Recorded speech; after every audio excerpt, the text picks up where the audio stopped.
Hey everybody, this is JJ, and today what we have for you is just a really cool fixed blade knife. It's the Esee 4. I tell you guys what, this is one badass knife. Now, as you can tell, I haven't had the opportunity to get it out in the field, and really get a good look at it, as far as tearing it up and all that kind of stuff. But it's a heavy duty knife. I mean, this thing is built with 1095 carbon steel. It's got a Rockwell hardness of 57. It's about a 3/16 of an inch as far as the thickness goes, I believe. Let me double check that. Yeah, about 3/16 of an inch. And blade length is just about 4 inches. So this really falls into the category of my middle-sized knife and my personal 3-knife system. The overall blade length is about 4.5. You've got a little finger choil here, and then you've got kind of a safety grip here, or a lip in the handle there as well. The overall length from tip to pommel is 9 inches, and you've got a little lanyard hole back here in the pommel. You've got micarta scales on it. They come in desert tan also. Just a gorgeous knife. You've got some jimping right in here, and let's see, if I remember right, I think I want to say it weighs 7.4 ounces as well. So not extremely heavy, but it's going to be a nice, durable knife. One of my favorite things about this knife is the sheath that it comes with. It doesn't really seem like it's a Kydex sheath to me. It seems more like it's kind of a like an injection molded, type of sheath. The paperwork that I have on it says that it's actually Kydex. It doesn't feel that way to me. But honestly, that's not a bad thing, because it feels heavier than your typical Kydex. It feels a lot more durable, and I want you guys to check out how this thing locks in here. I mean, it's freaking locked in there. I mean, it ain't coming out. You got to push a good hard nudge there with your thumb, and you get a nice audible click. I mean, there's no way that it's going to slip or anything like that. The cool part about this sheath is that they've done a couple of things. You get this belt clip, which is ambidextrous. The sheath is ambidextrous on both sides, so you can reverse the clip by just taking these 4 screws out right here. You can run it over to either side, so you can set it up for right or left-handed.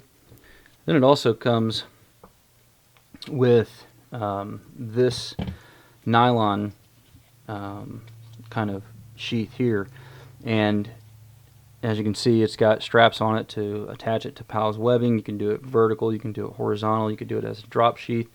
You can take those screws out and take this clip off first, and then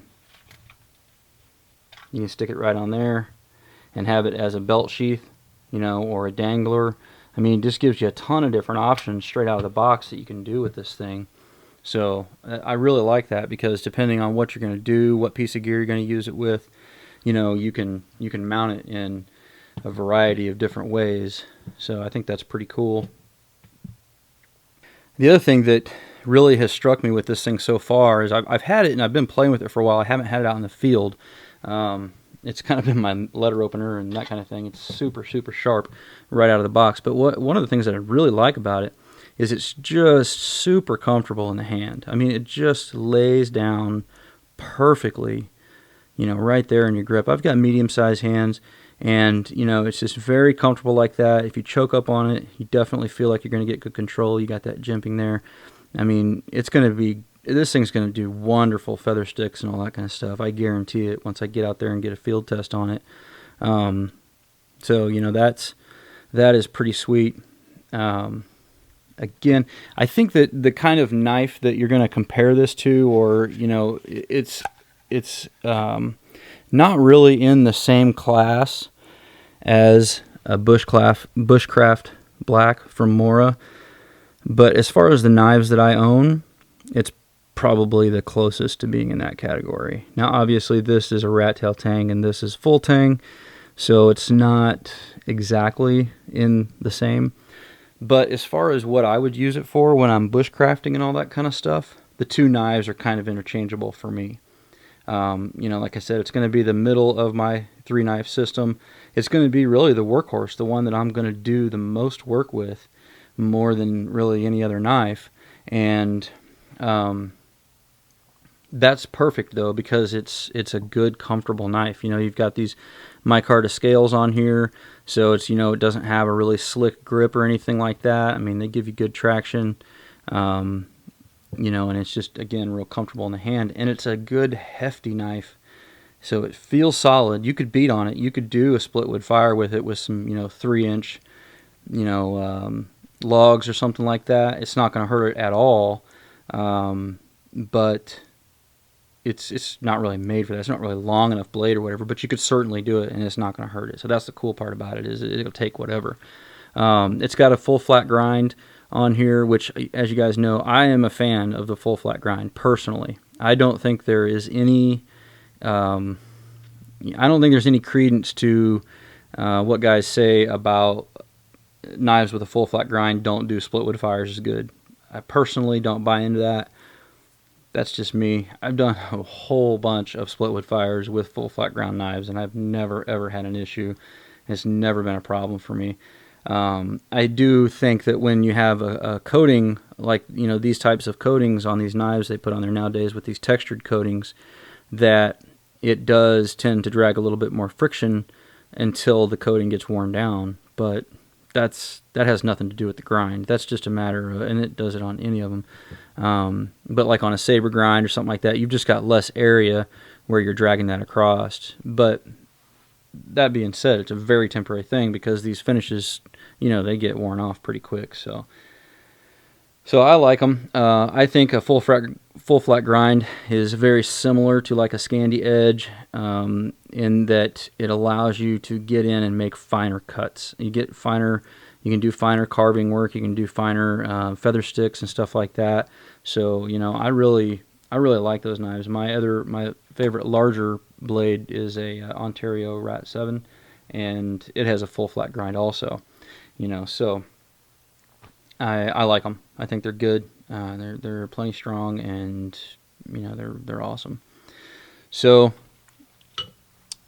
this is kind of a knife that would go into what category I would say is like a professional grade knife. It's a fairly expensive knife. Right now, TopSpecUS.com has got these on sale for about $114, I think, and that's with free shipping. So, that's a pretty good deal. I mean, it's a solid knife, and this is the thing is that this knife is going to last you for the rest of your life. As long as you don't lose it, you're not going to break it. You're not going to hurt it. I mean, you just keep sharpening it until you sharpen the blade away. You're going to have it, And that 1095 steel, I mean, it holds a good edge. 57 Rockwell hardness is just about perfect. It's a great combination between holding an edge and still being able to sharpen it. You get too hard, and it makes it a little bit more difficult to sharpen.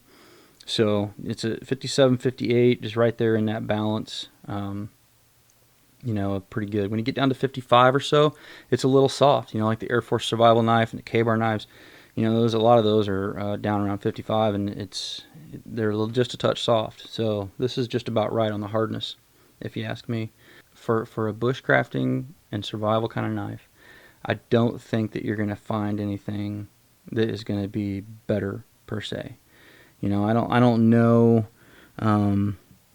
really any way that they could improve this knife, and I try to be as critical as I can, on these things, but the genius about this knife, in my opinion, is the simplicity of it. I think that's what they've got right. In this knife is they kept it simple, and a lot of knives just try to get too much on them and all that kind of stuff. And to me, I'm just not a big fan of that. I like it when a knife is designed exactly the way this one is. A little bit of jimping on the spine, no kind of crazy grind or anything like that. A nice, slope on the belly, a good strong point and tip, and a full flix blade, and some good handles, some good scales. What else do you need? From a survival aspect, if you've got an Allen key with you, you can take the scales off if you wanted to, do that and mount it to as a spear or whatever the case may be. You could.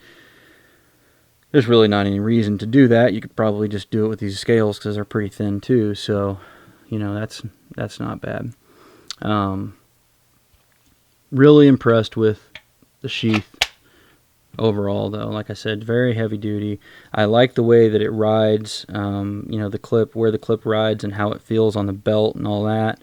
I think that's just awesome as well.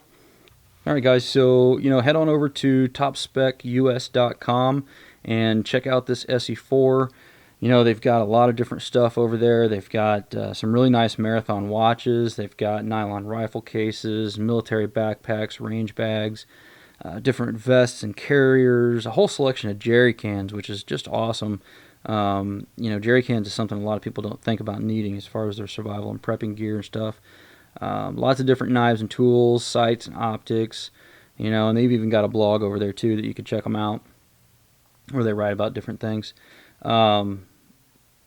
Just a lot of good brands. They've got Medford knives. They've got some Voodoo Tactical stuff as far as nylon stuff. They've got Smith optics. They've got aim point stuff. Obviously they sell Esee.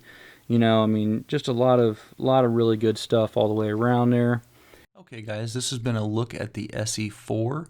This is a professional grade knife. This is a knife that you will be able, to put your life on the line with. It's a tactical knife, it's a survival knife, it's something that you're going to be able to depend on. I guarantee it.